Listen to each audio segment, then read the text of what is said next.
Siamo a Londra, al Toy Center di Harrods, con un amico speciale, Peter Rabbit, protagonista delle storie dell'autrice inglese Beatrix Potter, ora con un film tutto suo, nelle sale italiane dal 22 marzo. Abbiamo intervistato il regista e uno dei pochi protagonisti umani, Domhnall Gleeson. Sentiamo cosa ci hanno raccontato di conigli, carote, giacchette blu e prendere la vita con British humor. So, I know that one of your favorite movie is Home Alone. Yeah. And how was becoming the thieves and not Kevin? Because in this movie, you move like them. Yeah, that's very true. I guess the equivalent of Kevin in this is definitely Peter. I don't get to be Kevin. But it was fun, you know, because in a way it was those guys who got to take all the hits. They were the guys who always had the kind of the physical comedy bits in it. And that's kind of the part I wanted to play. So I was really happy about it. The idea of doing big physical comedy routines was like absolutely one of the main reasons for wanting to do the film and trying that out. So I absolutely loved it. Like, it was really, really good fun. In this movie you have darker hair. They made you dye your hair because it would be confusing because they are orange carrot. Like carrots. Orange carrots? Are you? Yeah. This is unbelievable. Can we get her to go? This is terrible. I haven't been called that since I was a kid. I'm getting flashbacks to being bullied. No, I don't think it was that they might confuse me with a carrot. No, I don't think that was the problem. I'm not actually sure. And they didn't make me dye my hair. We were just talking about what he would look like, and I don't know why that became part of the conversation.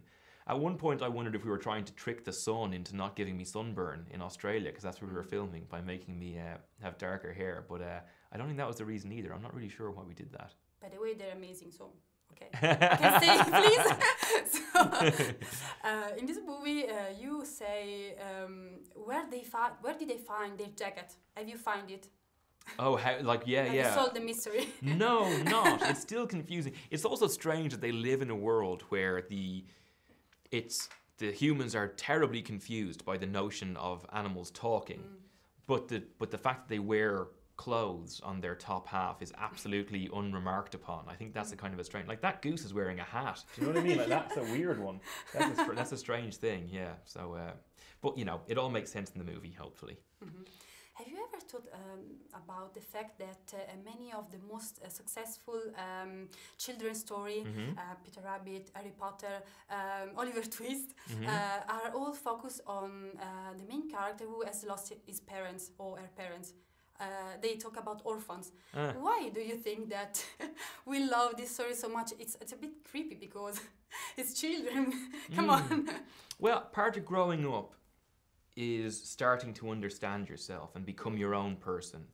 And I suppose in those stories, the characters are forced to do that younger than a lot of people have to do it in real life.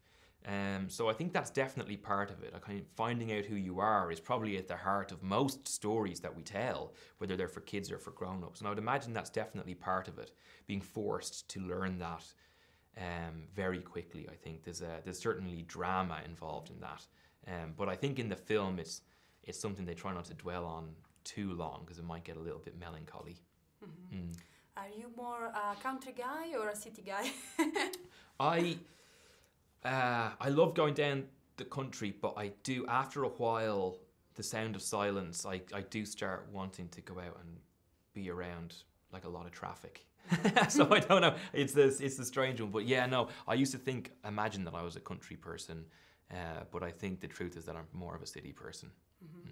Your character in this movie, for his job, does everything. I mean, everything. Almost, he almost drinks water from the toilet. So I want to know, what would you do for a role that you really want? I hope not. As in, would I drink water from the toilet? It depends on the toilet. I think, well, I think most things, you know, like part of the thing of part of the brilliant thing about being an actor is that you get to try lots of different stuff and you get to live different lives for a short period of time, or imagine yourself living a different life. And so I've been in some films that really, you know, that were really stressful. I was in The Revenant and I was in Unbroken, and we had to do some pretty mad stuff on those films. So I don't draw the line anywhere, you know. If the film's worth it, the film's worth it. And getting thrown around and dyeing my hair on Peter Rabbit was certainly worth it. Yeah. Okay, cool. Thank you. Thank you very much. Thank you. Queste solo l'inizio!